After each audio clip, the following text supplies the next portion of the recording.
Hello, beautiful people, and welcome to Starkville, Mississippi, live at the Davis Wade Stadium in Starkville, Mississippi. Home of the Mississippi State Bulldogs will take on the Texas Longhorns. So it will be the Mississippi State Bulldogs versus the Texas Longhorns. I bet the Longhorns is going to beat the crap out of the Mississippi State Bulldogs. And here they come, the Longhorns.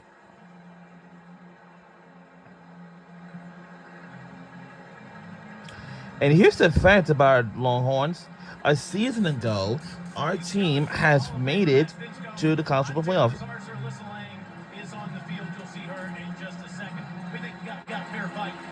Mississippi State hasn't won a conference game this year, but they've been right in every single one they've played. And Texas fighting, scratching, and clawing for those wins in recent weeks. You think about just a week ago, last Saturday, Texas able to escape with the victory. Mississippi State, the inverse of that, finding a way to lose a football game. But they easily could be a one-loss football team. This should be a great contest this afternoon. Texas has a championship-level defense and special teams. Offensively, they're trying to match those other units. Let's take a look at For the Win, brought to you by Sanderson Farms. Arch Manning and the offense. How do they get it going, Matt? Well, the big thing more than anything else is to see if they can get the ground game going. You think about that loss to Florida, a double team right at the point of attack. Get moving. Don't get stuck right here on the line of scrimmage. Because if you do, that backside defensive end can catch up. It slows down the running back. You end up with a negative yardage play because of no movement at the point of attack. Hasn't always been that way. Arch Manning, and we expect to see this today in the passing game as well. He can hurt you with his legs. He did so versus Oklahoma, as did Wisner in his return to the lineup at the running back spot.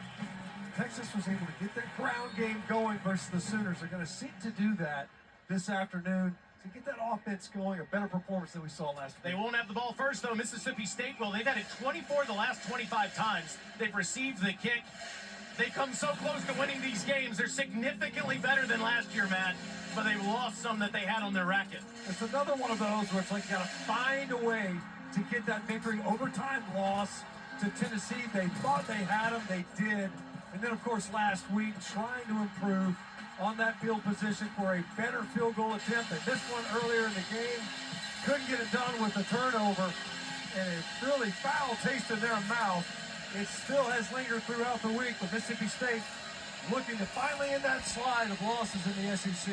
If Alyssa Lang can hear me, she has health updates on the field. That's right, Taylor. Mississippi State fans got really excited during warm-ups when they saw running back Alyssa Lang will be a silence reporter for our today's game. First time since that October 4th injury on the road at Texas A&M where he was carted off with an ankle injury. We talked to Jeff Libby moments ago who said he will not be available in this game. One more week and then you will see him on the road against Arkansas next week. On the other side, Michael Taft, the quarterback of that Texas defense, also unavailable today after going through a thumb surgery earlier this week. Expect for Jelani McDonald to have a bigger role today. But in some good news for Texas, C.J. Baxter, who we haven't seen in that running back room since the UTEP game after dealing with a hamstring injury, will be back on the field. And guys, as the rain starts to come down and the ground game will be important, Quintravion Wisner and C.J. Baxter will now be in the backfield together for the first time since that opener at Ohio State. Have to wait for that, Langer, because State will get the ball first. 73 degrees, and you mentioned a little drizzle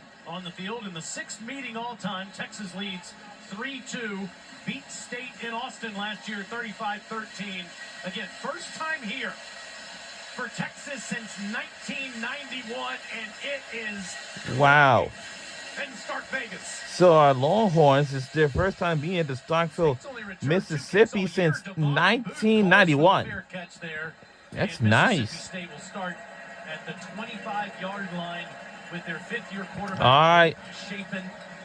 Let's take a look at our records. Our record is for Longhorns is 5-2, Conference 2-1, and Mississippi State got 4-3, 0-3. All right. Back in 2021, threw for over 300 yards last week in the loss in Gainesville. At the 25, he hands it off to Booth, and Booth goes in the wrong direction. And no. To lose a yard as Anthony Hill Jr. drives him backwards. Jr. from Denton, Texas, has been terrific on that championship level defense. So the team we're rooting for our today's game is the Longhorns. More stress on him without Michael Taft in that backfield of the defense. On 2nd and 11, it is Booth again who gets the edge. And Devon takes horns with him past the 30, up to the 32. That's an 8-yard pickup to make it manageable. Well, Mississippi State will have a 3rd and 3 here. Chapin will throw for the first time underneath, incomplete. It's incomplete. Anyway. And that is a quick 3 and out for Mississippi State. Colin Simmons and the Horns get State off the field. Texas brings Ryan Niblett. Now, here's a fact about our Longhorns. We used to be in the Big 12 for decades from 1996 to 2023. And, of course, in 2024 in July, we have eventually has celebrated that we'll be in the SEC, Southeastern Conference. And past the 35, and Texas and Arch Manning will start on offense at the 37, 48-yard punt, 17-yard return. Well, you just said it in the open, Matt, about and yeah, a season ago we was new, and this time we're not. 7-2 as a starter, played 10 games last year, starting 2 of them, including the Mississippi State win last year in Austin. Won 35-13, and he threw for over 300 yards and scored 3 touchdowns in that game. Got to make the layups today, the easy throws.